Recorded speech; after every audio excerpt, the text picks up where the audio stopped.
नमो अर्हन्ताणं नमो सिद्धाणं नमो आयरीयाणं नमो वज्झायाणं नमो लोये सव्वसाहूणम्।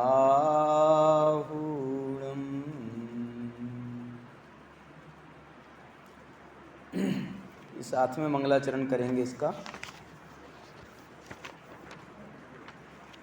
ये टीका का मंगलाचरण निकाल लीजिए। प्रणम्य परमात्मानं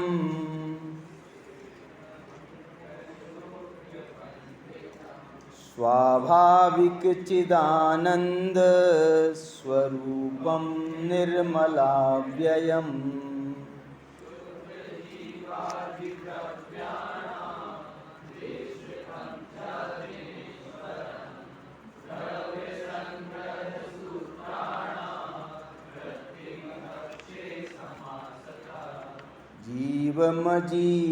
जीवमजीवमदौवम्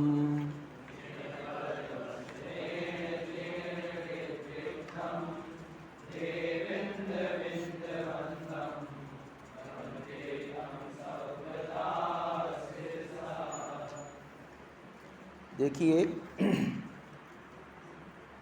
ये द्रव्य संग्रह नाम की रचना है। आचार्य नेमिचंद्र सिद्धांति देव ने इसकी रचना की है। नेमिचंद्र सिद्धांति देव। और दूसरा नाम क्या याद आता है आपको? नेमिचंद्र सिद्धांत चक्रवर्ती। सिद्धांत चक्रवर्ती में और सिद्धांति देव एक ही व्यक्ति के दो नाम हैं। ये अलग अलग दो व्यक्तित्व हैं। काल के संबंध में ज़्यादा तो नहीं मालूम है, लेकिन फिर भी लगभग दोनों का काल थोड़ा बहुत अंतर का है, ज़्यादा अंतर नहीं है। लगभग 1000 वर्ष इनको भी हुआ है, 1000 वर्ष उनको भी हुआ है। उनके 1000 वर्ष तो पक्के में हो गए। कैसे? ये जो गोमटेश्वर बाहुबली की प्रतिमा है ना, उसके 1000 वर्ष हो गए हैं। अपन ने उसका भी कौन सा 1024वां शायद अभी जो उसका मनाया था ना, अभी 12 साल में महामस्तकाभिषेक होता है उसका। तो उसकी जो प्रतिष्ठा हुई थी वो उनने ही कराई थी, नेमिचंद्र सिद्धांत चक्रवर्ती ने। और ये जो हैं, ये नेमिचंद्र सिद्धांति देव हैं। इन्होंने ये द्रव्य संग्रह लिखा है। इनकी और कोई रचना आपको मालूम है? कोई दूसरी रचना इनकी? इनकी 2 रचनाएं हैं, लेकिन दोनों के नाम द्रव्य संग्रह है। एक लघु द्रव्य संग्रह है और एक बृहद द्रव्य संग्रह है। लघु द्रव्य संग्रह कितनी गाथाओं का है? लघु द्रव्य संग्रह 26 गाथाओं का है। और बृहद द्रव्य संग्रह है वो 58 गाथाओं का है। आपके पास में लघु द्रव्य संग्रह है? इसी किताब के आखिरी में छपा हुआ है। इसी किताब के आखिरी में ये लघु द्रव्य संग्रह भी छपा हुआ है। पेज नंबर 272 पे देखो, सबसे आखिरी में।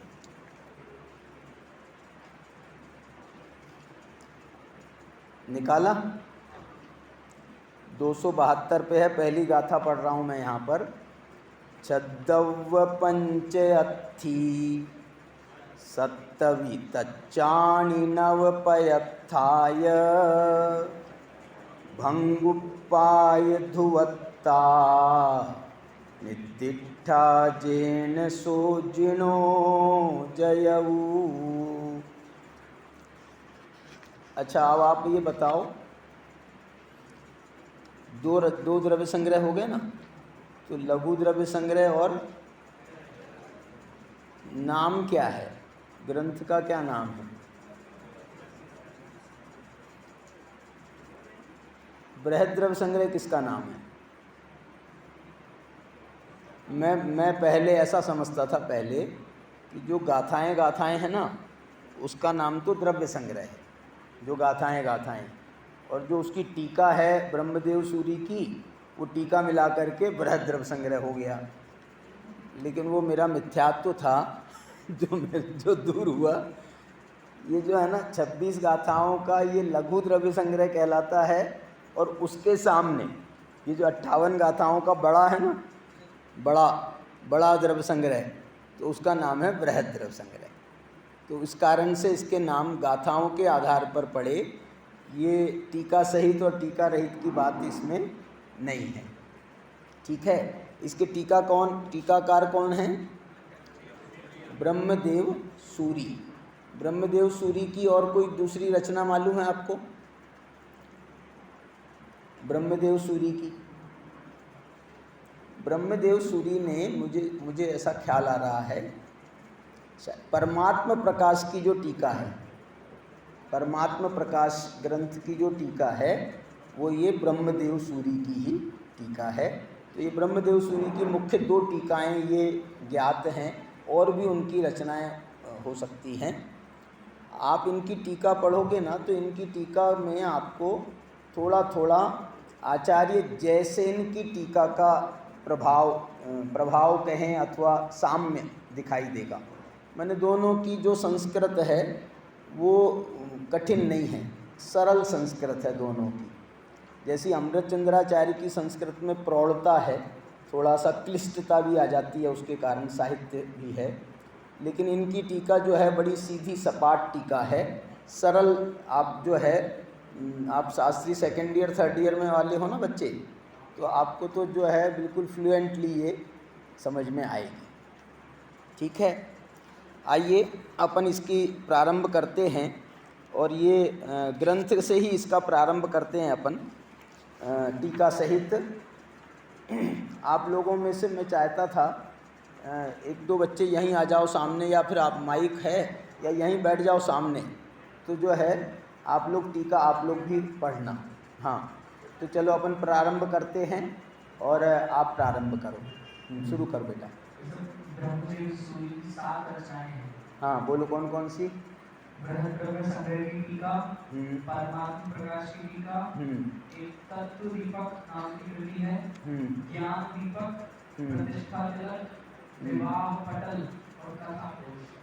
ठीक है, कोई तुम्हारे काम की 2 ही हैं मतलब ठीक है।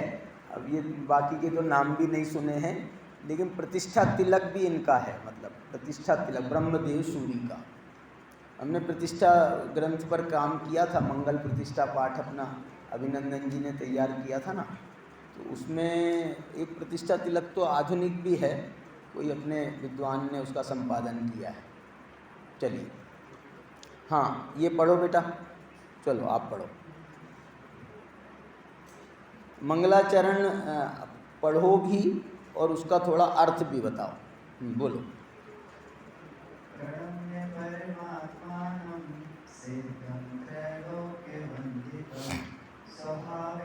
स्वाभाविक नहीं,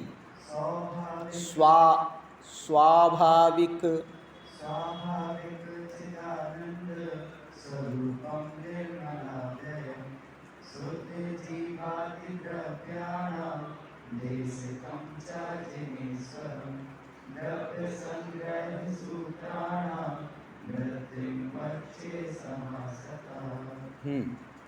इसका अर्थ बताओ।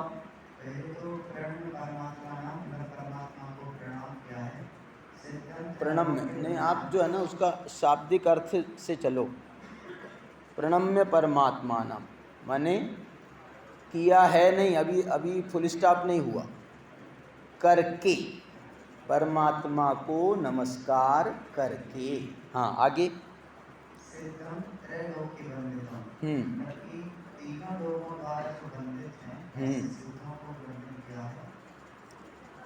प्रणम्य परमात्मानम सिद्धम माने सिद्ध परमात्मा को प्रणाम करके। कैसे हैं सिद्ध परमात्मा?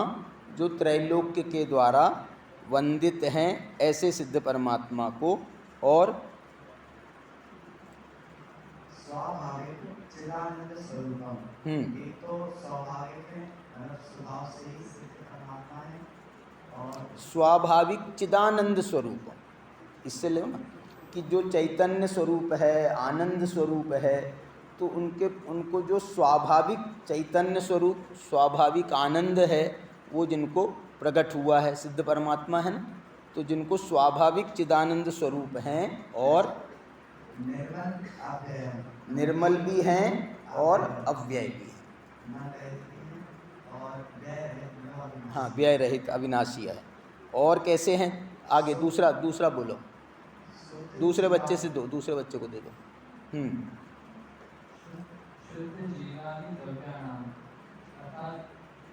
अब देखो, ये जो पहला छंद है और दूसरे छंद में अंतर बताओ, पहले छंद में और दूसरे छंद में अंतर बताओ।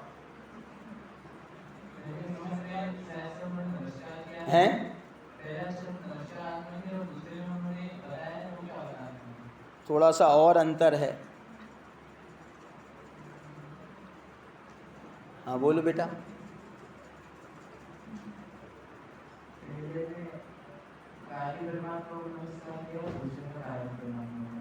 कहाँ है कारण परमात्मा?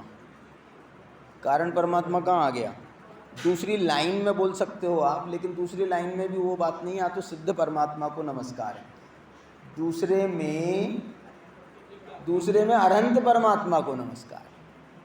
क्यों, कहाँ से निकल रही है ये बात? ये निकल रही है शुद्ध जीवादि द्रव्याणाम देशकम।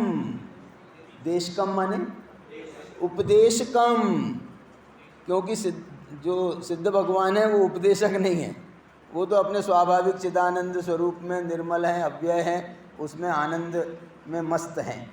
लेकिन जो अनंत भगवान हैं उनके पास, उनको तो ड्यूटी लगी हुई है। काहे की ड्यूटी लगी है?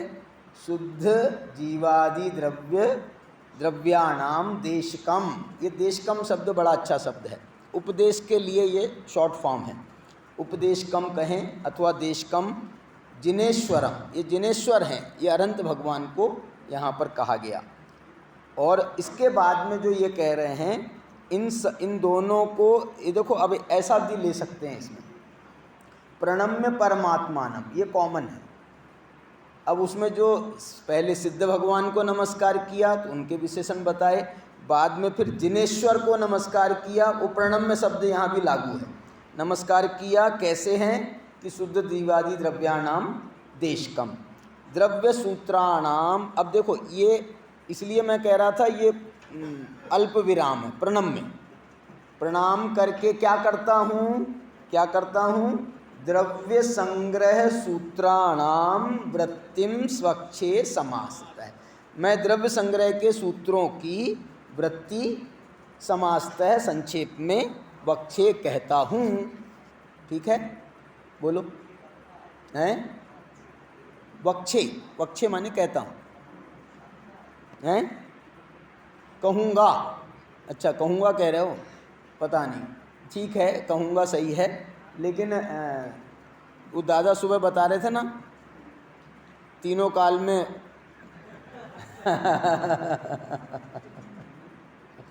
महापुरुषों में वर्तमान काल लागू होता है। चलिए अब देखो, इसके आगे का पढ़िए। हाँ, तीसरे बच्चे को दे दो।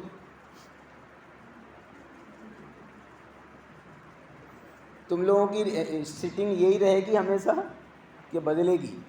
मतलब कोई कब आ गया, कोई कभी आ गया, ऐसा चलेगा ना? हाँ चलो। मालव देशे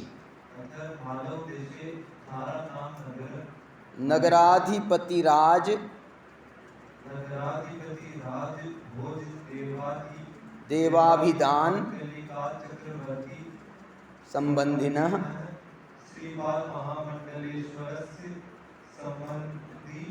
संबंधिन्याश्रम नाम नगरे। संबंधिन्याश्रम मैंने इसको तोड़ के पढ़ो। संबंधिनी अन्य नहीं है, अन्य कहाँ से निकलेगा? संबंधिनी आश्रम नाम नगरे।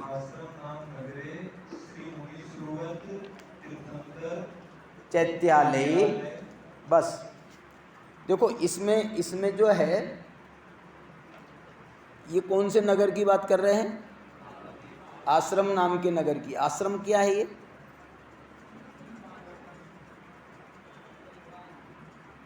कोटा वाले हैं यहाँ पे बच्चे? कोटा वाले कौन है? कोटा वाले हाथ ऊंचा करो। ये तुम्हारे आश्रम की बात है। ये कोटा में जो इनका आश्रम है ना, तुम्हारा आश्रम कहलाता है ना, वो मैंने पूछा था इनसे, आपके बजाज जी से, तो बोले हमने इसका नाम आश्रम रखा इसलिए कि ये आश्रम जो है ना ये बहुत पुराना प्रसिद्ध नगर है। आश्रम मतलब ये जो आश्रम नाम के नगर में बैठ करके ये टीका लिखी गई है। एक और कोई रचना वहाँ पर, एक कोई क्षेत्र भी है ना पास में, केशवराय पाटन, वहाँ पर किसकी रचना हुई है? अरे यार वही हो गया फिर तो ये द्रव्य संग्रह की रचना हुई है कि टीका की रचना हुई है? हाँ, ये जो बात कह रहे हैं ना, ये द्रव्य संग्रह के लिए टीकाकार लिख रहे हैं, ये अपने लिए नहीं लिख रहे। वो टीका ग्रंथ के लिए लिख रहे हैं। तो उसके बारे में क्या कह रहे हैं? अथ मालव देश में धारा नाम नगराधिपति, धारा नाम नगर के अधिपति कौन है? भोजदेवाभिधान, जिनका नाम भोजदेव था, कलिकाल चक्रवर्ती संबंधिन, वो कलिकाल चक्रवर्ती से संबंधित थे। कौन? श्रीपाल महामंडलेश्वरस्य, श्रीपाल महामंडलेश्वर के संबंधिनी। दो संबंधी बता रहे हैं यहाँ पर। श्रीपाल महामंडलेश्वर के भी संबंधी आश्रम नाम के नगर में मुनिसुव्रत तीर्थंकर चैत्यालय, ये जो चैत्यालय है ना केशवराय पाटन का, ये मुनिसुव्रत नाथ का है। मुनिसुव्रत नाथ के चैत्यालय में। अब आगे पढ़ो, दूसरे बच्चे को दे दो आगे जल्दी।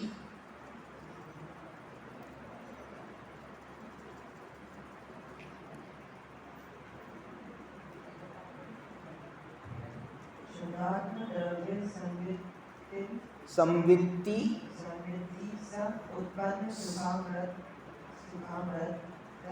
रसास्वाद दुख भयभीतस्य भावनोत्पन्न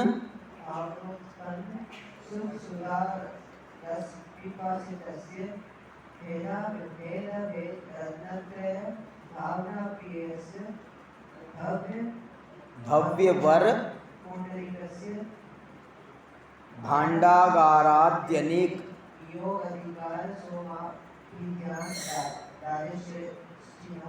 निमित्तम। बस देखो इसमें ये कह रहे हैं वो उनने कहाँ पर रचना हुई वो बता दिया, कौन से मंदिर में बैठ के हुए, वो किसके संबंधी थे, वो किसके संबंधी थे, ये भी बता दिया। फिर ये कह रहे हैं अब शुद्धात्म द्रव्य संवित्ति समुत्पन्न, ये इनकी शैली है विशेष रूप से। जो ब्रह्मदेव सूरी हैं ये जो है ना, इसको आध्यात्मिकता उसको प्रदान करने की दृष्टि से ये इस भाषा में उसको सजाते हैं। शुद्धात्म द्रव्य संवित्ति समुत्पन्न, शुद्धात्म द्रव्य की संवित्ति माने, संवित्ति माने संवेदन, संवेदन माने अनुभव। शुद्धात्म द्रव्य के अनुभव से उत्पन्न सुखामृत रसास्वाद विपरीत, सुखामृत रूपी रसास्वाद के विपरीत नारकादि दुख भयभीतस्य, नारकादि दुखों से भयभीत परमात्म भावनोत्पन्न, परमात्मा की भावना के से उत्पन्न सुख सुधारस पिपासितस्य, सुख सुधारस के पिपासी भेदाभेद रत्नत्रय भावना प्रियस्य, जो भेदाभेद रत्नत्रय की भावना जिनको प्रिय है, ऐसे भव्य वीर पुंडरीकस्य, भव्य वीर पुंडरीक के भांडागारादि अनेक नियोगाधिकारी, भांडागार माने उनका जो कोष था, कोष के अधिकारी थे, भांडागार आदि अनेक नियोग के अधिकारी सोमाभिधान राजश्रेष्ठिन निमित्तम, सोमाभिधान, सोम नाम के जो हैं वो राजश्रेष्ठी के निमित्त श्री नेमिचंद्र सिद्धांत देवई, ये नेमिचंद्र सिद्धांत देव ने ये ग्रंथ लिखा। पहले क्या लिखा? पूर्वम षड्विंशति गाथा भी लघु द्रव्य संग्रह, पूर्व में छोटा द्रव्य संग्रह 26 गाथाओं का लिखा।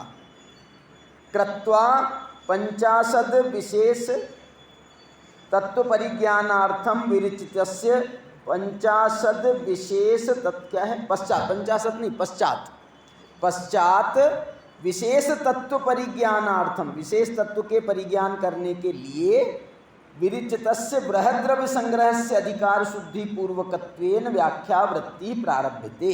उसके बाद में बृहद्रव्य संग्रह की अधिकार शुद्धि पूर्वक व्याख्यावृत्ति प्रारभ्यते। माने ये कह रहे हैं कि ये लघु द्रव्य संग्रह की व्याख्यावृत्ति है, ये 58 गाथा। क्या ये जो 58 गाथा का द्रव्य संग्रह है ना, बृहद द्रव्य संग्रह, ये एक प्रकार से उसकी वृत्ति है 26 गाथाओं के लघु द्रव्य संग्रह की। उसमें उन्होंने क्या किया बोल रहे हैं? बोले हमने ये किया है इसमें कि अधिकार शुद्धि पूर्वकत्व, माने जो लघु द्रव्य संग्रह था ना उसमें कोई अधिकारों की शुद्धि नहीं की थी। माने अधिकार की शुद्धि माने क्या बोलते हैं? हाँ, शुद्धि माने विभाजन। शुद्धि माने क्या कहे? शुद्धि माने विभाजन। उसमें अधिकारों की शुद्धि नहीं की थी, माने अधिकारों का विभाजन नहीं किया था। तो इसमें हमने अधिकारों का विभाजन भी किया। कितने अधिकार बने हैं इसमें? इसमें 3 अधिकार हैं, उसकी अपन चर्चा करेंगे। मैं आपको जो है ना थोड़ा सा अपन टेस्ट लेते हैं इनकी 26 गाथाओं का। एक बार 26 गाथाएं पढ़ते हैं अपन लोग, अपने पास समय है, थोड़ा सा 26 गाथाओं का अपन पाठ करते हैं।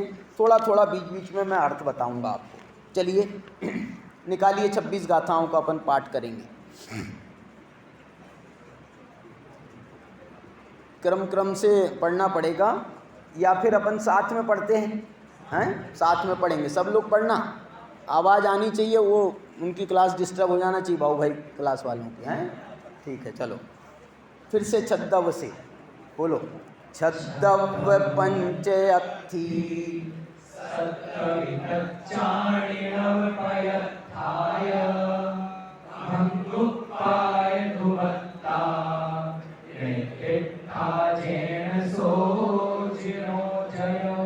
एक मिनट देखो, इसमें एक बहुत अच्छी गाथा है, इसलिए मेरा मन हुआ था इसको पढ़ने का।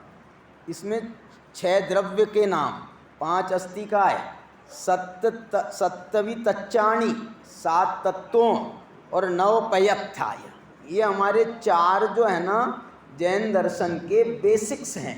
द्रव्यान योग के ये 4 बेसिक हैं। क्या क्या? 6 द्रव्य, 5 अस्तिकाय, 7 तत्व और 9 पदार्थ।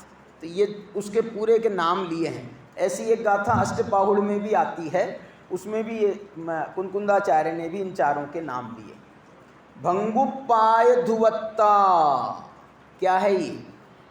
भंग माने व्यय, उपाय माने उत्पाद, धुवत्ता माने ध्रुव, ध्रुवत्व, ध्रुवत्व कहते हैं ना, ध्रुवत्ता। निदिष्ठा जेणसो जिनो जयऊ। एक बात मैं और आपको बताना चाह रहा हूँ, ये जो बृहद्रव्य संग्रह है इसकी गाथाओं में आपको यदि ख्याल हो तो, मुझे तो ख्याल नहीं आ रहा है, द्रव्य की क्या परिभाषा है बताओ? ये तो यहाँ लघु द्रव्य संग्रह में, बृहद द्रव्य संग्रह की पूछ रहा हूँ मैं। कहाँ है परिभाषा? कहाँ है? मतलब पूरा द्रव्य संग्रह लिखा गया, उसमें द्रव्य की परिभाषा नहीं है लेकिन इसमें जो है लघु द्रव्य संग्रह में ये परिभाषा इस रूप से मिल रही है। उत्पाद्य ध्रुव युक्तम सत और सत द्रव्य लक्षणम, तो वो बात अपने को यहाँ मिल जाती है। आगे चलते हैं। जीवो पुग्गल धम्मा धम्मा कासो तहेव कालोय तप्पाणि काल रहिया तहेश बाहुल्यदो अतिकायाय। देखो, जीव, उद्गल, धर्म, अधर्म, आकाश और काल, तहेव कालोय, ये जो 6 हैं दव्वाणी, ये द्रव्य हैं। काल रहिया, और यदि इसमें से काल को छोड़ देवें तो प्रदेश बाहुल्य दो अत्थिकायाय, तो वो प्रदेश की बहुलता से, माने प्रदेशों के बहुत्व की अपेक्षा से उन 5 को क्या कहते हैं? अस्थिकाय कहते हैं। बहुत बढ़िया अच्छी गाथाएं हैं और देखो बड़ा सामासिकता है। अच्छा, आप बता सकते हो कि ये जो 6 लघु द्रव्य संग्रह लिखा है, मैं ये कह रहा हूँ ये सूत्र ग्रंथ बनाया है इन्होंने, सूत्र ग्रंथ, काय का सूत्र ग्रंथ बनाया है। सूत्र माने संक्षेप ग्रंथ बनाया है। तो ये संक्षेप ग्रंथ काय का बनाया है? ये पंचास्ती काय का ये द्रव्य संग्रह जो है ये संक्षेप ग्रंथ है। पंचास्ती काय में कितनी गाथाएं हैं? पंचास्ती काय में है 173 गाथाएं, 173। लगभग उसकी 1/3 गाथाएं, 58 गाथाएं जो हैं ये उसमें द्रव्य संग्रह में लिखी गई। और यदि लघु द्रव्य संग्रह को बताएं तो वो तो और 1/6 हो जाएगा, 1/7 हो जाएगा। 100 कितनी गाथाएं? 73 का ये 26 से भाग दो, कितना बचेगा? लगभग माने 7वां भाग, 6ठा 7वां भाग जो है, इतनी इसको शॉर्टकट किया है। लेकिन मुश्किल क्या हो गई कि ये शॉर्टकट आ गया ना हमारे सामने, तो सब द्रव्य संग्रह पढ़ने लगे और पंचास्ती काय पढ़ना भूल गए। बोलो आपके कोर्स में पंचास्ती काय नहीं है? बोले क्यों नहीं है? द्रव्य संग्रह है ना। मैंने ये द्रव्य संग्रह ने ये पंचास्ती काय को भुला दिया। लेकिन आपको ये बताना चाहता हूँ कि यदि टेस्ट है, बहुत जोरदार टेस्ट यदि है, तो वो पंचास्ती काय में बहुत अच्छा टेस्ट है। जो अभी मैंने आपको बताई ना कमी, वो कमी आपको पंचास्ती काय में नहीं मिलेगी। कौन सी कमी? द्रव्य की परिभाषा। उसमें द्रव्य की परिभाषा कहें या द्रव्य के स्वरूप को लेकर के 26-27 गाथाएं, जो शुरू की 26-27 गाथाएं हैं, वो सामान्य द्रव्य का विवेचन कर रही है। सामान्य से द्रव्य के बिना गुण नहीं होता है, गुण के बिना द्रव्य नहीं होता है। ये सब जो गाथाएं हैं ना, ये उसमें शुरू की गाथाओं में हैं। और इन्होंने डायरेक्ट छलांग लगा दी, जीवम अजीवम दब्बम, और सीधे फिर जीवाधिकार चालू कर दिया। बस बोले तुमने द्रव्य की बात नहीं करी। बोले करी ना। बोले कहाँ करी?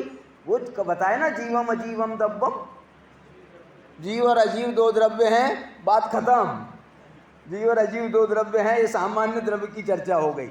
और इसके बाद में विशेष द्रव्य की चर्चा में उन्होंने फिर जीवाधिकार और फिर वो उसकी चर्चा विस्तार से की है। लेकिन फिर भी ये जो है, आप देखोगे, मैं आपको बताऊंगा बीच बीच में कि जीवाधिकार में जैसे इसमें 14 गाथाएं हैं, जीवाधिकार में इसमें 14 गाथाएं हैं, तो इसमें जो है ना पंचास्ती काय में आपको जीवाधिकार में कितनी गाथाएं हैं? उसमें कोई 30-35 गाथाएं हैं। 30-35 गाथाओं में उसका विस्तार किया गया है। 1 मिनट में आपको बताता हूँ। जीवाधिकार में इसमें 26 गाथाएं मैंने उसकी प्रारंभ की हैं, 27 से लेकर 73 तक कितनी हो गई? 43 और 3 46 गाथाएं। 46 गाथाओं में जो जीव अधिकार वहाँ है, और यहाँ पर ये मात्र कितनी गाथाओं में है? 13 गाथाओं में, 2 से लेकर 14 गाथाओं में ये जीवाधिकार आया है। तो ये बात इसमें अपन और विस्तार से पढ़ेंगे। आगे तीसरा गाथा देखिए, ये लघु द्रव्य संग्रह की। जीवा जीव, फिर से जीवा जीवा सब बंध, हाँ,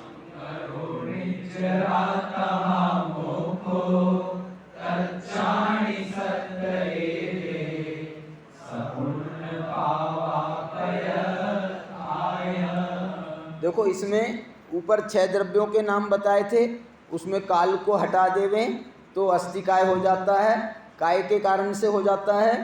प्रदेश बाहुल्य दो, प्रदेश की बहुलता के कारण उनको अस्थिकाय कहलाती है। इसमें क्या बता रहे हैं? जीव अजीव आसव, जीवा जीवासव, बंध संबरो निजरा तहा मोक्षो, तच्चाणि सत्तयेदि, ये जो हैं 7 तत्व हैं।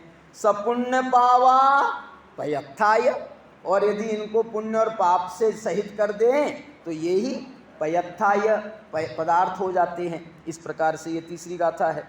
आगे चौथी, जीवो होई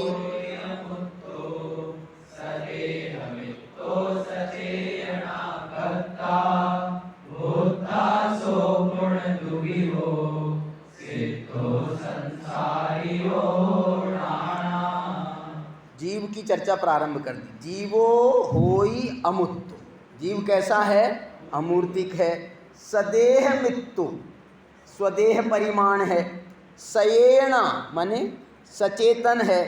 कत्ता माने व्यवहार से, ये पूरी चर्चा उसमें आएगी आगे। कत्ता भी है, कर्ता भी है, भोक्ता भी है। सोपुण द्वि हो, और ये जो जीव है 2 प्रकार का है। कौन से 2 प्रकार का? सिद्धो संसारियो नाना, सिद्ध और संसारी, और दोनों कैसे हैं? नाना है। नाना है माने, नाना है तो नाती कौन है? नाना नहीं है ये, नाना माने अनेक हैं। सिद्ध भी अनेक हैं और संसारी भी अनेक हैं। अनेक हैं कि अनंत हैं? सिद्ध भी अनंत और संसारी भी अनंत। फर्क कितना है? अनंत गुने का सिद्धों से संसारी अनंत गुने हैं। आगे पढ़िए। अरस, ये देखो क्या बढ़िया गाथा आ गई अपनी समय सार की। अरस मरुवम गंधम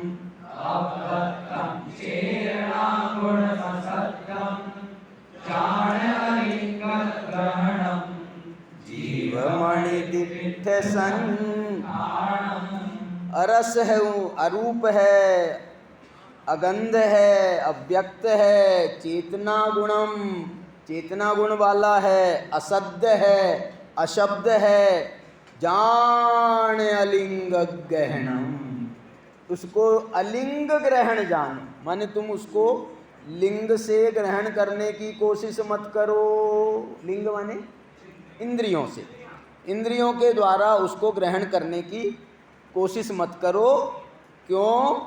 क्योंकि वो अलिंग ग्रहण है और जीवम जीव है और अनिर्दिष्ट संस्थान है, माने उसका कोई संस्थान आकार निश्चित नहीं है। वर्ण रस गंध फासा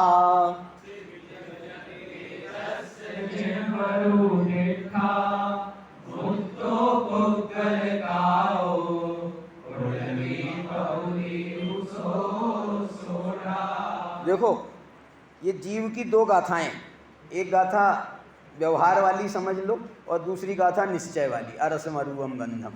ये जीव 2 गाथाओं, वहाँ पर बृहद्रव संग्रह में 13 गाथाएं हो गई जीव की, यहाँ पर 2 गाथाएं संक्षेप में हैं। अब इसके बाद पुद्गल का वर्णन चालू कर दिया। वर्ण रस गंध फासा विज्जन्ते जस्य जिणुर्वदिष्ठा मुत्तो पुग्गल काओ पुडवी पहुदी हु सो सोढ़ा।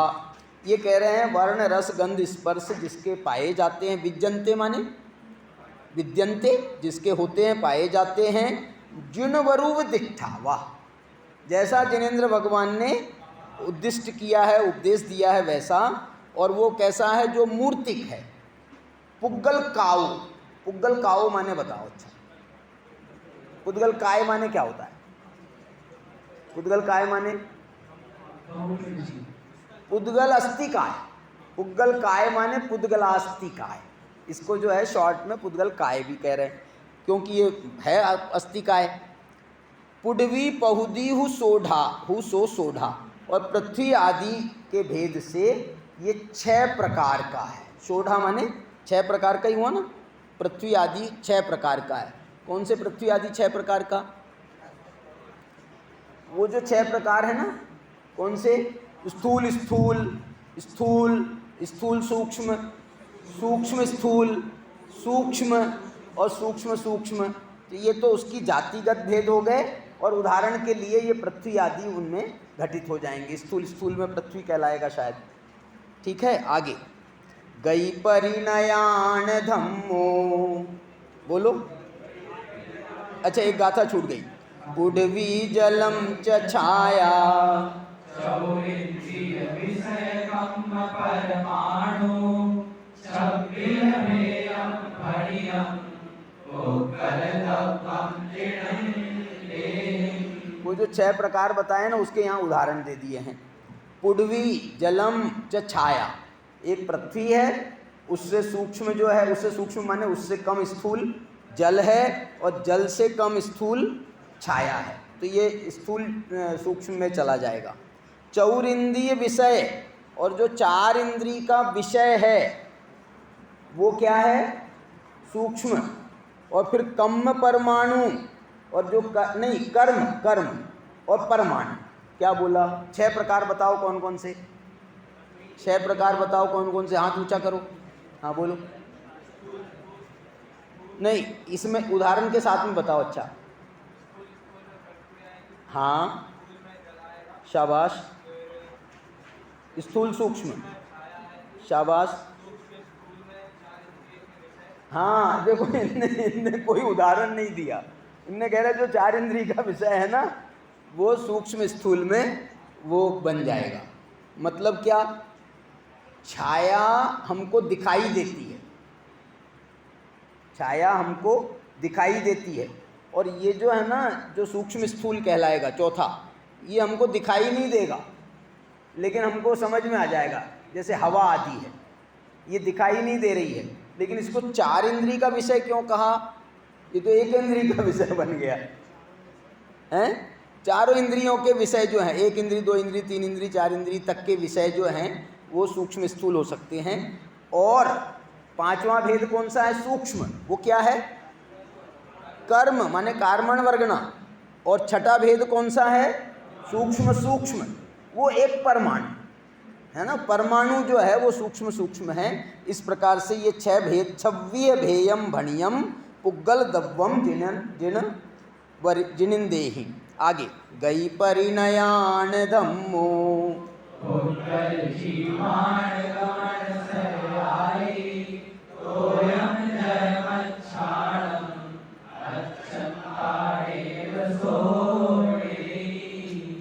गई परि, ये गाथा आगे आने वाली है, धर्म द्रव्य की गाथा है। गई परिणयान धम्मो, गति रूप से परिणमन करने वाले को जो है, पुद्गल जीवान गमन सहयारी, पुद्गल और जीव को जो गमन में सहचर है वो क्या है? धम्मो, धर्म द्रव्य है। तोयम जय मच्छाणम, तोयम माने पानी में जिस प्रकार से मछली का निमित्त पना होता है। अच्छंता माने मछलियों को चलने में, अच्छंता का मतलब क्या है? गच्छंता, अच्छंता का मतलब है गच्छंता, उसको चलने में जिस प्रकार से वो निमित्त होता है। ठाण जुदान अधम्मो,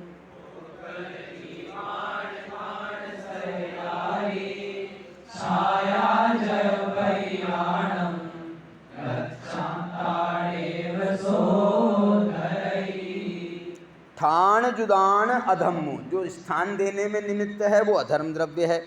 पुद्गल जीवान ठाण सहयारी, पुद्गल और जो जीवों को ठाण, ठाण में स्थान देने में सहचर है। स्थान देने में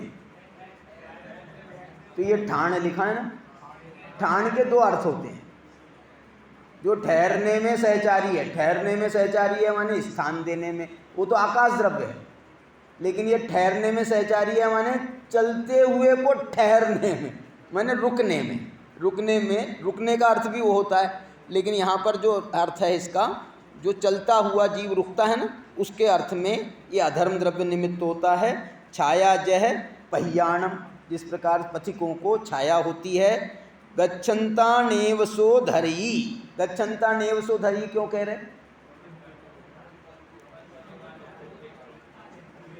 वो ये कह रहे हैं वही गच्छन्ता, चलते हुए, गच्छन्त चलते हुए को ठहरने में जो निमित्त होता है। वहाँ पर जो चलते हुए को चलने में निमित्त होता है, और यहाँ पर चलते हुए को जो ठहरने में निमित्त होता है।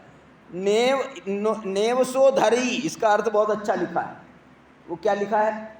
नेव सो धरी माने वो जबरदस्ती रोकता नहीं है। तुमको रुकना हो तो छाया है, वो तुमको आमंत्रण नहीं देती, आओ आओ आओ, ठहरो यहाँ पर, मैं तुमको पानी पिलाऊंगी, ऐसा कुछ नहीं बोलती। तुमको रुकना है तो रुको। आगे, अवगास दान जोगम,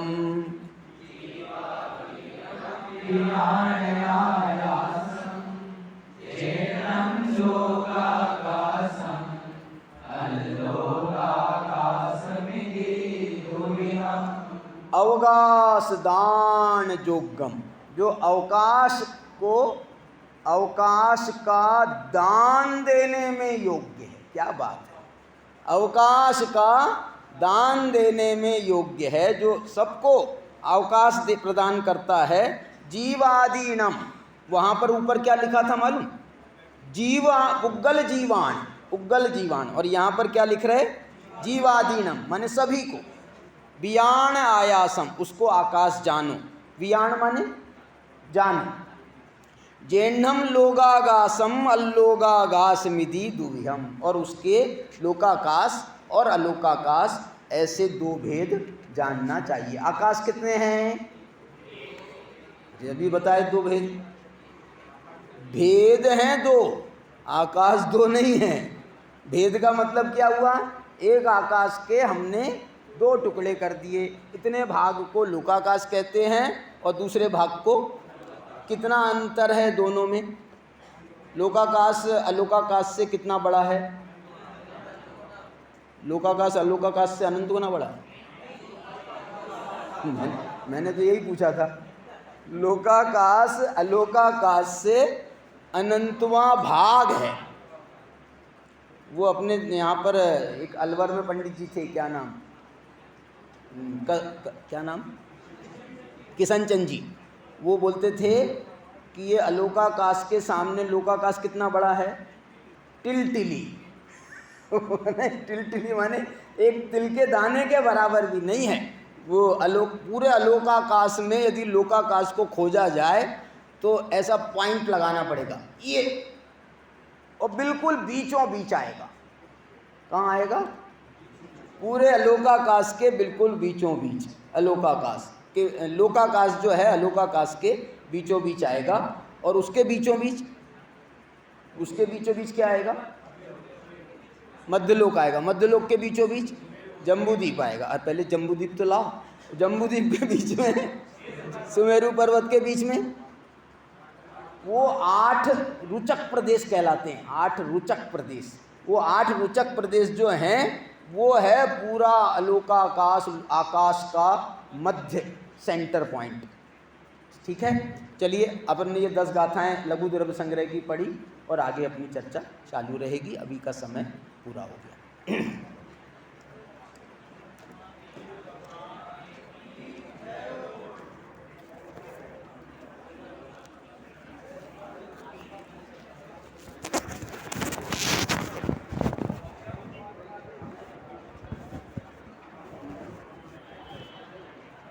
आइए सर।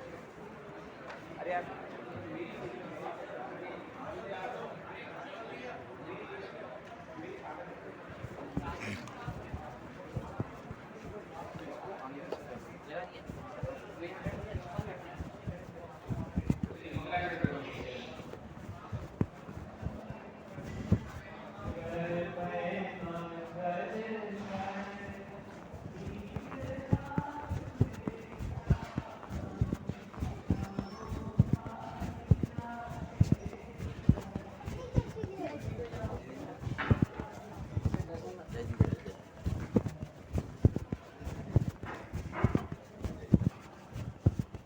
हो गई क्लास?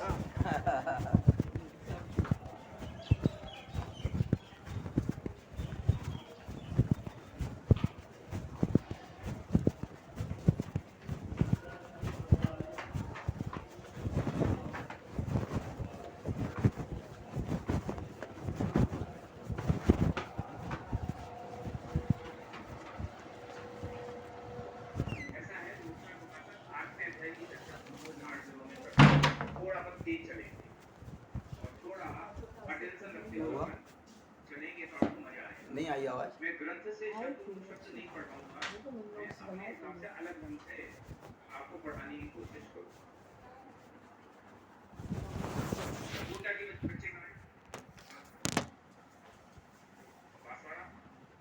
क्यों ये इसमें क्या बताया था? स्थूल सूक्ष्म में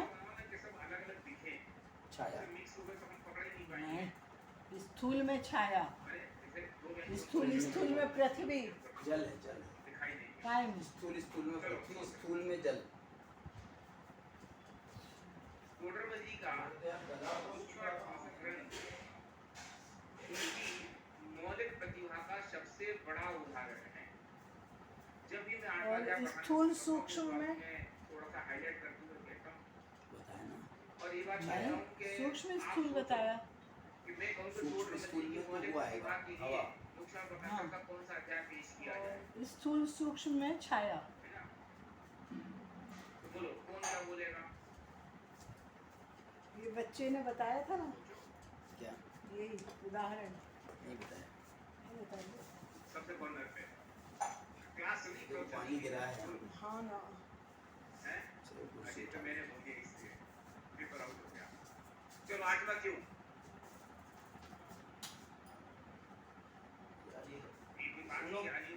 साथ में था तो फिर निश्चयवासी व्यवहारावासी की चर्चा वो भी एक्सीडेंट है। क्योंकि मौलिक प्रतिभा का क्या तर्क है इसके पीछे, सबसे पीछे। हाँ बोलो, अरे बिना माइक के बोलो। इसका स्वरूप यहाँ पर बताया गया है, अन्य ग्रंथों में इस प्रकार से जवाब इसको कोई चैलेंज नहीं कर सकता। बोले इसमें क्या गलती है? तो जैसे यहाँ बताया वैसे दूसरे ग्रंथ में नहीं बताया। अच्छा कौन से ग्रंथ में लागू नहीं होती है? ये हर चीज में लागू होती है कि जैसा इसमें बता गया वैसा दूसरी के नहीं कहा गया। जब भी स्टाइल है ऐसा है। आठवां अध्याय उनकी प्रतिभा का सबसे मौलिक प्रमाण है। इसका कारण मैं बताऊं। पहले अध्याय, दूसरे अध्याय, तीसरे अध्याय, चौथे अध्याय, पांचवें अध्याय, छठवें अध्याय, सातवें अध्याय और नौवें, इनमें जो भी विषय वस्तु आई है पेन, वो शास्त्रों में कहीं ना कहीं कम या ज्यादा थी। टोटल मशीनों को एनलार्ज समझ में आई तेरी बात?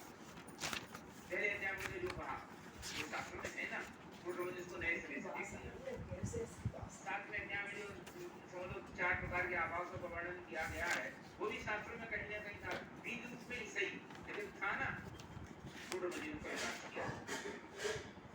लेकिन 8वें अध्याय की जो सब्जेक्ट है वो शास्त्रों में इसके पहले कहीं शायद देखने नहीं मिलता। शायद मैं क्यों कहता हूँ कि कहीं हो तो फिर मैं उसकी एक रास्ता रख लेता हूँ।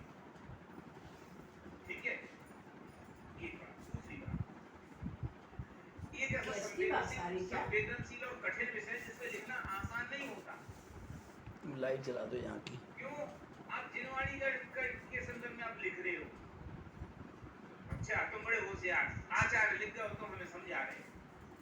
बोलो ऐसा समझ के सकती थी ना? लाइट जला दे, लाइट। कि लिखा तो ये है, मानना ये, लिखा तो ऐसा है लेकिन इसका अर्थ ऐसा नहीं समझना, ऐसा समझना। आज में अध्याय में क्या यही तो कहा कि उनकी कथन पद्धति क्या है, उसमें दोष कल्पना क्या है, इससे कोई वर्णन तो किया। तो उन्होंने एक सेंसिटिव मुद्दे पे कलम चलाई और दूसरी बात कि ऐसे मुद्दे पे कलम चलाई जिसकी चर्चा शास्त्रों में इसके पहले नहीं थी। तीसरी बात, इससे आपको शास्त्र को समझना आसान हो गया। क्यों? पहले तो हम बड़े संकट में थे, पूजन करना धर्म है कि पूजन करना नहीं करना धर्म है, जब बताओ। और शास्त्रों में दोनों कथन है। एक शास्त्र कहता है देव पूजा, गुरुपाती, स्वाध्याय, संयम, तपा, दानम, चेती, प्रस्थानाम, संकर्माणि, दिने दिने। दूसरा शास्त्र कहता है पुद्गल की क्रिया है। अब क्या करें?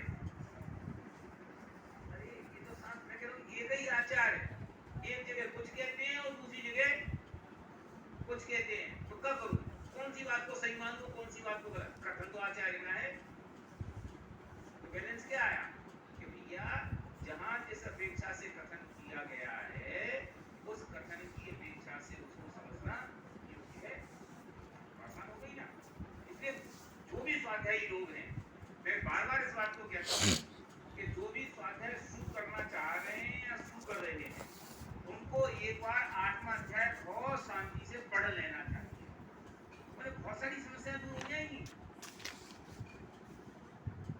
शास्त्रों का लिखे हुए को कैसे वांचना ये उन्हें समझ में आने लगेगा। इसलिए मैं कहता हूं कि टोडरमल जी की प्रतिभा का सबसे मौलिक उदाहरण यह 8वां अध्याय है। अब 8वें अध्याय की चर्चा है, ये ग्रंथ 8वें अध्याय में क्या चर्चा है? उपदेश के स्वरूप की चर्चा है।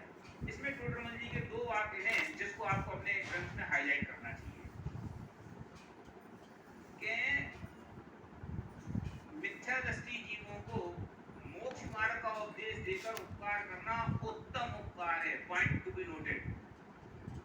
उपकार करना क्या करना कि भूखे को खाना खिलाओ, प्यासे को पानी पिलाओ, मरीज को दवाई दे दो, गरीब को पैसा दे दो।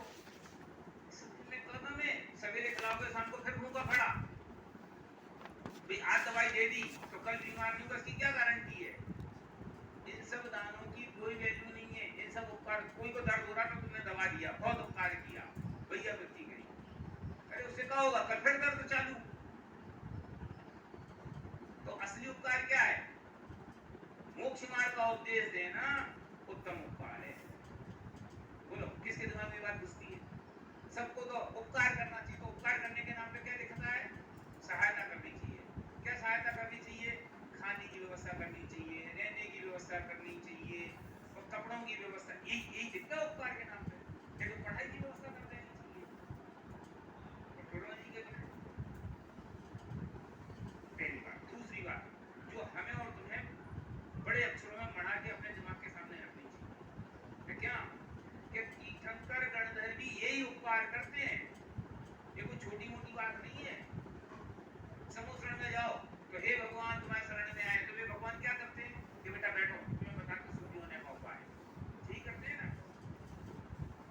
तो तीर्थंकर और गणधर जिस काम को करते हैं